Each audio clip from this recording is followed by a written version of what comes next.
Les muons sont des particules qui se forment dans la haute atmosphère sous l'effet du rayonnement cosmique.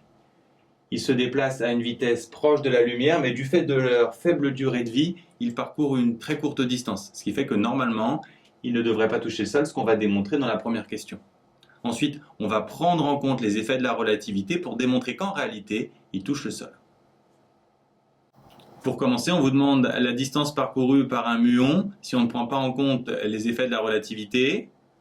On va retourner la formule V égale D sur T qui nous donne D égale V fois T.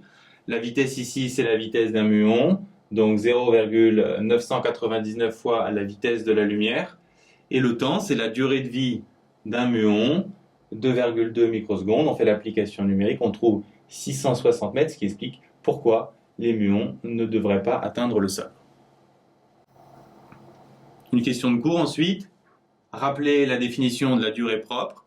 C'est la durée qui sépare deux événements qui ont lieu au même endroit dans un référentiel galiléen. Et justement, on introduit deux référentiels et on vous demande dans quel référentiel, le référentiel du muon ou le référentiel terrestre, est défini la durée propre.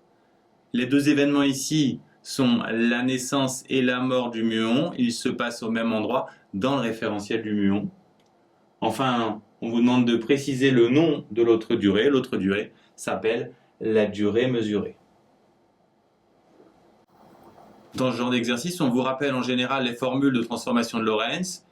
Ici, on vous demande de les utiliser pour calculer gamma, le coefficient de dilatation des durées.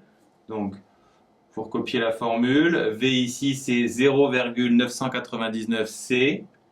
Les C vont se simplifier et ensuite vous faites l'application numérique et vous devez trouver 22. On vous demande ensuite la durée mesurée, c'est-à-dire la durée dans le référentiel terrestre. Il suffit de multiplier le coefficient gamma par la durée propre. Donc le coefficient gamma, on vient de le trouver, c'est 22. La durée propre, c'est 2,2 microsecondes. Donc vous trouvez une durée de vie dans le référentiel terrestre qui est de 48 microsecondes.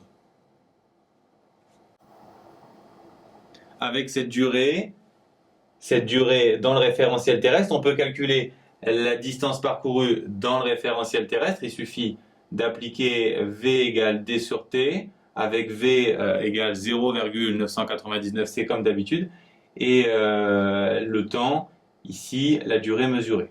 Donc, vous remplacez par les valeurs, et vous faites l'application numérique, vous trouvez 14 000 mètres, et bien sûr, ça signifie que certains muons, ceux qui vont droit vers le bas, peuvent toucher le sol, puisqu'ils sont formés à 10 km d'altitude.